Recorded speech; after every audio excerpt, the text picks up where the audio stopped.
Hello à tous, bienvenue dans cette dernière émission mensuelle où on est parti pour voir 10 comics qui sortent en français en ce mois de décembre.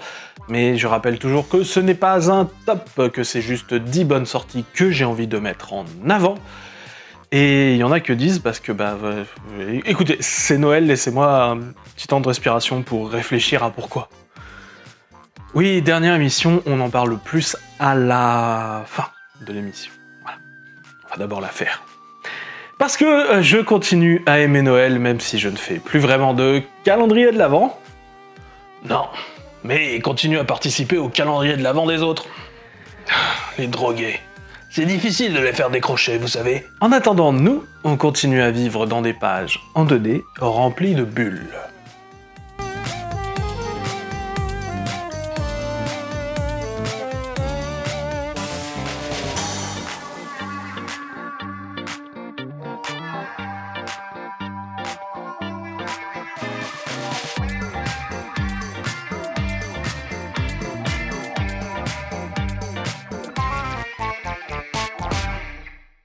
Commençons par parler, comme régulièrement dans cette émission, mine de rien, de Barbare. Ouais, il m'a fait pleurer la première fois. Hein. Mais il commence à se rattraper, à parler tout le temps de Conan comme ça. Conan. Alors, j'apprécie tes ardeurs, jeune cimérien, mais je me dois également de te les doucher, car on ne va point ici parler du souverain d'Aquilonia, sans doute le plus célèbre barbare de son état, mais on va parler ici d'un barbare plus comique qu'épique. Et après, on se demande pourquoi on a un mauvais tempérament et qu'on doit piller des villes pour se calmer. Maubeuge, me voilà. Pourquoi Maubeuge ? Et pourquoi pas Maubeuge ? Oui, effectivement. Bon, restez planqués les Maubeugeois, au cas où. Enfin, quoique, si notre barbare est du genre de celui dont l'œuvre dont nous parlons, vous pourrez au moins vous taper une bonne barre de rire. Car ce personnage n'est autre qu'Agar du Nord, splendide calembour s'il en est, et jeu de mollets pour cerf-volant, exclusif à la langue de Molière, car à la base on parle plutôt de Agar the Horrible. Alors certes, nous sommes ici sur un tome 5, mais ce n'est pas vraiment dommageable, car il s'agit ici d'un fabuleux comic strip, donc éminemment accessible parce qu'en fait c'est une suite de gags centrée sur la vie de notre fameux viking Agar et de son entourage comme sa femme Hildegarde, ses enfants Omelette et Ingrid, son chien Pilaf, son pote Eddie, sa canne Quar et aussi sa belle-mère. Non, la belle-mère elle a pas de nom dans le strip. Le quotidien de nos personnages alterne entre pillage de villages anglais, festins somptueux, et essayer de ne pas payer le percepteur d'impôts. Tout l'humour vient du décalage, entre le contexte extrêmement cliché, connu des Vikings, et de le mixer avec des éléments plus contemporains, comme par exemple mettre en avant la vie de famille comme si c'était à notre époque, le stress de notre vie moderne, et ce genre de choses. C'est un strip extrêmement connu, même par chez nous, où il a été diffusé de nombreuses fois. D'ailleurs, je crois qu'il est toujours diffusé dans quelques journaux, et je suis toujours heureux en fait de voir ce personnage continuer à avoir de jolies éditions comme celle-ci. Bon, restons encore un peu dans le passé et parlons d'un titre qui se déroule, comme son nom l'indique, en 1602. Parce que le titre, c'est Marvel 1602. Difficile de faire plus explicite. On sent qu'il commence à radoter un peu le vieux. Non, parce que si vous checkez un peu sa chaîne, c'est pas la première fois qu'il en parle. Et j'ai même accès à ses scripts. Il va encore en parler. Oui, forcément, on s'approche des 9 ans où je parle comics sur YouTube, donc j'ai mentionné certains titres que j'aime bien plusieurs fois. Parce que j'aime vraiment Marvel 1602. Attendez, une réinventation de l'univers Marvel et surtout de ses personnages en l'année 1602, c'est-à-dire l'année de la création de la Compagnie des Indes orientales et le début officiel de la colonisation de l'Amérique du Nord par de nombreux Européens. Bien sûr, il y a des approximations historiques, comme l'année de naissance de certains personnages historiques comme Virginia Dare, par exemple, mais bon, c'est pas bien grave, on est ici sur une histoire métaphorique, c'est du Gaiman. Bien sûr que les mutants sont persécutés par l'Inquisition, bien sûr que les 4 fantastiques sont des explorateurs marins, bien sûr que Doctor Strange est l'astrologue personnel de la reine Victoria, et j'en passe et des meilleurs. Salut Jean. Ça... Voire même, les approximations historiques font en fait partie intégrante du message de l'œuvre, où le futur tient à finalement changer le passé, car le futur n'aime peut-être pas trop ce qu'il est devenu, en tout cas une partie du futur. Niveau contexte, disons que cette œuvre est sortie en 2004 et que Neil Gaiman avait des choses à dire sur la direction que prenait politiquement l'Amérique, d'où cette conclusion qui dit que le Patriot Act, on peut bien se le mettre où on pense, entre autres choses. Certaines parties de ce message de conclusion sont toujours d'actualité, d'autres non, mais il nous reste un voyage qui lui reste d'une qualité toujours intacte, à découvrir une intrigue prenante et des réinventions surprenantes, avec les dessins d'Andy Kubert et les couleurs d'Isaac Isanoff, qui reprennent en fait tout le style de l'époque, et c'est toujours une œuvre que je conseille de lire, et plutôt 1602 fois qu'une. Bon, laissons temporairement de côté l'historique pour le moment, pour se pencher sur la science-fiction, avec ce tome 3 de Green Lantern Corps. Alors, Green Lantern Corps, c'était la série sœur du run de Green Lantern de Geoff Johns, encore aujourd'hui considéré à raison comme un excellent passage pour cette partie de l'univers DC. Seulement moi, si on me demande mes histoires préférées à ce moment-là, c'était justement la série sœur, Green Lantern Corps. J'aime beaucoup ce qu'a fait Geoff Johns d'Hal Jordan, j'en ai fait tout un podcast dans Indispensable avec les collègues des comics.fr, mais suivre ce qui se passe dans l'espace plutôt que sur Terre, c'est plus ma tasse de thé. Avec en plus une équipe de personnages extrêmement variés et superbement écrits, qui interagissent entre eux, voilà quoi, c'est trop bien. Surtout qu'il y a des personnages que moi j'adore dans cette série, que l'on parle de John Stewart, de Kyle Rayner, de Kilowog, de Sora Nicknatu, et bien entendu de Guy Gardner, qui est un personnage phare du titre, et encore plus de ce tome 3, et qui en fait est un peu dans l'écriture la version que j'ai le plus aimée du personnage. Tout simplement. Dans ce tome, on deal avec Blackest Night, donc la nuit la plus noire, avec quelques-unes de ses retombées, et on a aussi le droit à des morceaux de choix de la série Emerald Warriors. On a une écriture vraiment top de Peter Tomasi, on a des dessins de Fernando Passarin, de Ron Fraise, de Chris Battista, et si vous voulez voir ce qu'est un vrai titre Green Lantern, à mon sens, qui regroupe en fait l'ensemble de son cast, et pas juste un seul Gugus comme je trouve qu'on fait beaucoup trop souvent, malheureusement, c'est une excellente occasion que je vous conseille ardemment de ne pas manquer. L'espace, il y en a beaucoup. En parlant de titre à ne pas manquer, d'ailleurs, Tony Chu. Je profite du 3e tome de cette intégrale, nommé astucieusement la gargantuesque édition, parce que Tony Chu, ça parle de bouffe. Oui, enfin, calmos les pitchouns, ça parle de bouffe, mais de façon un brin chelou et policière. Car notre héros, Tony Chu, est un cybopathe. C'est-à-dire qu'il sait plus ou moins les pensées de ce qu'il ingère via des résidus psychiques. Voilà. Des fois aussi des pouvoirs, enfin bref, vous verrez en lisant. Bref, autant vous dire que de base, il préfère manger végétarien. Les pensées des plantes sont beaucoup moins prégnantes. Mais que bon, voilà, quand on est flic et qu'on trouve un cadavre, peut-être qu'on va donner juste un petit croc, histoire de trouver des indices et puis dégueuler juste après. La série de John Layman et Rob Guillory est excellente, tant dans l'action, son intrigue que dans l'humour qui est présenté, et se conclut en effet dans cet énorme, donc gargantuesque, 3e tome, où l'ensemble des personnages et fils scénaristiques se recoupent, et bref, il y a une raison pour laquelle Tony Chu a connu quelques rééditions par chez nous, et ailleurs, c'est parce que c'est trop bien.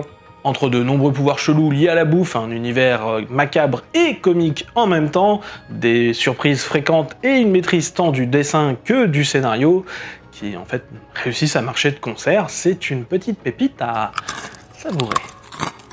En parlant de savourer, parlons du dernier titre Deadpool. En effet, si j'avais commencé cette émission au moment de la sortie du numéro 1 VO de Deadpool, vous en auriez sans nul doute entendu parler juste après une petite alarme. Parce que oui, Deadpool n'est pas au mieux de sa forme dernièrement dans ses propres titres, et cela fait pas mal d'années que le mercenaire Desert ne nous a pas présenté de vrais titres proprement intéressant, depuis, je dirais, le run commun de Degan et Posen ensemble. ce qui nous fait remonter mine de rien vers 2015 déjà. Et puis voici qu'Alyssa Wong et Martin Kokolo débarquent un peu de nulle part avec cette série que j'ai adorée. Une série malheureusement, ou heureusement qui sait, très courte puisque c'est seulement 10 numéros en VO, donc vous aurez 2 tomes en VF, mais qui sont immensément cool et c'est la meilleure histoire de Deadpool depuis pas mal de temps. Préparez-vous à découvrir Princesse, le meilleur chien symbiote de tous les temps, à vivre une histoire d'amour toute mignonne sous fond d'entrée dans l'atelier, une des meilleures ligues d'assassins ever, à vous amuser avec Lady Deathstrike ou encore avec le Docteur Octopus. Bref, c'est une série dont j'ai, je l'avoue, savouré chaque numéro et dont je sens qu'Alyssa Wong a encore des choses à écrire sur le personnage. Et je n'attends qu'une chose en fait, c'est qu'on la laisse continuer. Bon, ça va prendre un peu de temps parce que Deadpool est actuellement lié aux séries mutantes et que c'est plutôt cataclysmique chez eux depuis quelques temps. Voilà, ça parle de chute de X, Fall of X. Donc voilà. Mais pour moi, franchement, quand t'as une scénariste pareille et un dessinateur aussi doué qui te font ça sur un personnage aussi difficile à écrire correctement que Deadpool, c'est un peu un crime que de ne pas en profiter. Et en plus, je l'ai même pas payé pour qu'ils disent tout ça. Il faut que je vous laisse. C'est l'heure de faire la promenade de princesse. Papa, c'est l'heure. Oui, j'arrive, chérie. Allez, salut. Poudre à canon, trahison et conspiration, souvenez-vous du 5 novembre. Et ah oui, merde, on est en décembre. Dommage. Mais voilà, histoire de faire de jolis cadeaux, un brin beaucoup cher à mettre sous le sapin, Urban sort, comme parfois, des éditions limitées en plus grand format de 3 titres, et désolé à Mère Victoire, et désolé toutes les morts de Layla Starr, je vais rester sur le classique V pour Vendetta. Et là, si j'avais un masque de Guy Fawkes, je l'aurais mis, mais je ne suis pas, malheureusement, MC Twip. Si seulement j'avais été ce magnifique éphèbe. Bref, me voilà un peu obligé par moi-même de parler de V pour Vendetta, une des meilleures œuvres à mon sens de Monsieur Moore, et même devant Watchmen dans mon cœur, les loulous. Ah, mais c'est pour ça que t'en as jamais parlé sur ta chaîne en presque 10 ans d'existence, comme t'aimes le rappeler. Ouais, mais dans les émissions dont tu parles, j'aime bien aller trouver des angles un peu nouveaux, et disons que l'œuvre de Monsieur Moore a été largement ratiboisée. Et puis bref, comme je le dis souvent, c'est pas moi qui choisis les titres publiés en VF. Donc, V pour Vendetta est une œuvre effectuée en 2 temps, car elle s'est déroulée en fait pendant le moment où Alan Moore est passé de auteur local anglais à superstar américaine, en passant chez DC. Les premiers épisodes de V pour Vendetta étaient en effet des strips publiés en noir et blanc dans le magazine anglais Warriors. Et oui, j'ai des exemplaires de Warriors, et non, je vous les prêterai pas. Malheureusement, dans le magazine Warriors, le strip y était un de ceux qui marchait le moins, et lorsque le magazine Warriors mourut en 1985, la série n'a pas été continuée. En 1988, après le succès d'autres œuvres comme, au hasard, Watchmen, DC republiera les strips en version améliorée et colorisée, publiera quelques épisodes de l'époque qui avaient été terminés mais non publiés, comme par exemple le numéro 7, et permis à Moore et David Lloyd de terminer la série, avec l'aide d'autres artistes comme Tony Ware, Steve Whittaker, Stockham Dodd et d'autres. Nous sommes ici sur une série dystopique qui nous montre un gouvernement britannique devenu ouvertement fasciste, après la pauvreté imposée par les années Thatcher et une explosion nucléaire, et où finalement un révolutionnaire reprenant à son compte la légende de Guy Fawkes, V, essaye de combattre ce régime. C'est donc une œuvre où 2 points de vue politiques extrêmes s'écharpent, le fascisme contre l'anarchisme, mais où Moore n'essaye pas de mettre un gentil et un méchant, comme par exemple le film, qui a un parti pris assez fort, mine de rien. Pour citer Moore lui-même, je n'essaye pas de dire aux gens quoi penser, je voulais dire aux gens de penser. Et l'idée d'une dystopie basée sur des événements récents me semble une excellente façon de réaliser cet objectif.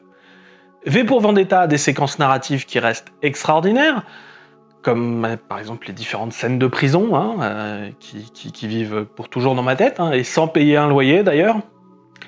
Et c'est toujours une œuvre que je vous conseille ardemment.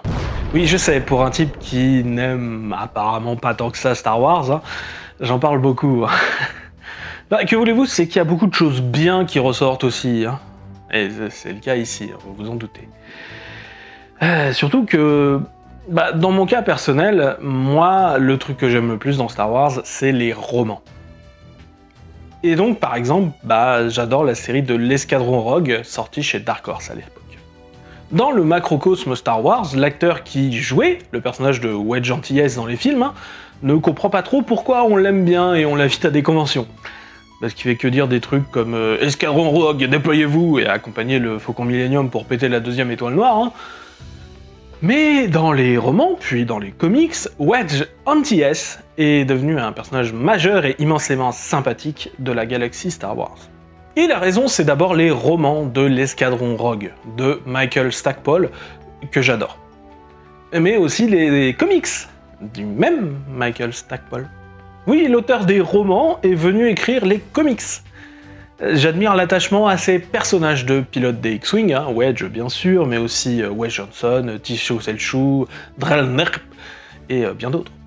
L'auteur de comics vétéran Mike Baron a aidé le romancier un peu sur les premiers numéros, hein, pour s'habituer à cette nouvelle façon de raconter des histoires, mais a ensuite assuré comme un grand, et le résultat c'est une saga de combats spatiaux et de cet empire qui meurt à petit feu, hein, de toute beauté, mais voilà, toute l'évolution de cette nouvelle république, comment les restes de l'Empire subsistent, parce que bah, c'est bien beau de faire piou-piou sur la grosse base, mais un système aussi vaste, ça tombe pas comme ça.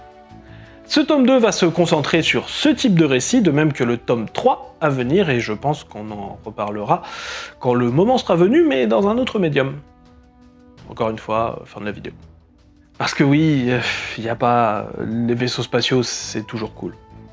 Ouais, on a même des images d'archives. Ah, Chewie, on va attaquer. Ah,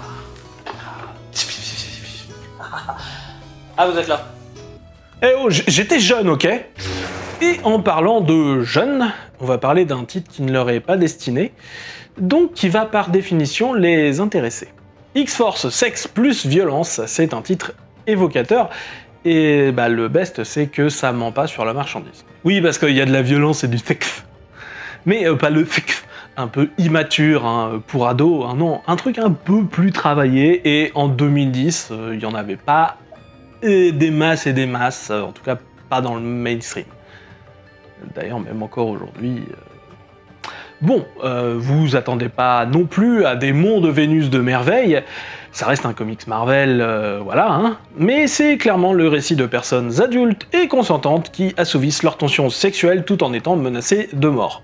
Mais Eros et Thanatos, c'est moins vendeur, hein, que Sexe plus Violence, j'avoue. L'histoire, c'est que la mutante Domino, alias Nina Thurman, a réussi à fâcher bon nombre de gens, dont de très dangereux, hein, comme les ninjas de la main, ou encore la guilde des assassins. Et Wolverine, bah, toujours prêt à aider, hein, le fait. C'est pas un grand scénario, mais vous avez vu le titre, il prétend pas l'être, hein. C'est sanglant, on voit pas beaucoup plus que des dos nus, des slips et quelques décolletés, mais c'est traité avec une intention adulte, et bah, fait comme ça, je n'ai aucun problème avec le sexy, bien au contraire. Les dessins de Gabriele Dell'Otto sont excellents et font la force de l'œuvre, une œuvre qui a le bon sens de ne durer que 3 numéros et de fait n'excède pas la bonne impression qu'il nous fait en restant trop longtemps, avec une Domino délicieusement en charge, et dont définitivement le pouvoir mutant est de manier la chance, et coup de bol, on peut en profiter aussi. Oui, je sais, j'ai dit que j'essayais de ne pas trop parler des Chronicles. Mais déjà, sachez que ce tome, centré sur l'année 2001 de l'équipe de la JSR, commence en fait en 2000 et s'arrête en fait en 2002, car il a le très bon instinct de ne pas arrêter en plein milieu d'un arc. Et bah que bon sang, ces arcs qui sont juste trop bien. Je confirme, on pourrait même mourir pour eux. Là, on a les numéros 16 à 30 du travail de Geoff Jones et David S. Goyer, et bon sang, c'est vraiment un moment excellent. Tout commence avec une bonne saga d'équipe de vilains contre équipe de héros avec Injustice Be Done, où nos héros seront fortement secoués, ce qui amène à une nouvelle réinvention de personnages, avec Jakim Thunder qui devient le nouveau propriétaire du génie Thunderbolt. Avec aussi des héros qui essayent de voir si peut-être ils peuvent devenir un couple, des dialogues père-fille extrêmement bien écrits, bref, la dynamique entre les personnages commence à prendre à merveille grâce aux numéros déjà passés, et en plus, les scénaristes continuent à réinventer, voire même réparer des personnages assez abîmés par le temps et les histoires passées. Ici, c'est le gardien ailé Hawkman, avec bien sûr Hawkgirl de mise en avant en même temps, qui ont le droit à une refonte bien cool, mais une refonte qui sera sublimée bien plus tard par Robert Venditti, mais dont toutes les bases sont posées ici par l'expert en rénovation de personnages qu'est Geoff Johns. Et en plus, on finit le tome avec la première saga de Roulette, une vilaine qui m'a tellement marqué qu'elle est dans mon top 42 des vilains de chez DC Comics, c'est vous dire. C'est une saga où l'équipe de la JSA est obligée d'être des gladiateurs forcés dans une arène où les vilains en tout genre peuvent venir parier sur qui va gagner et qui va mourir. Avec en plus les petits jeunes qui doivent tenir le fort avec un autre vilain de mon top 42 qui va venir leur dire coucou, car après tout, il est né un lundi.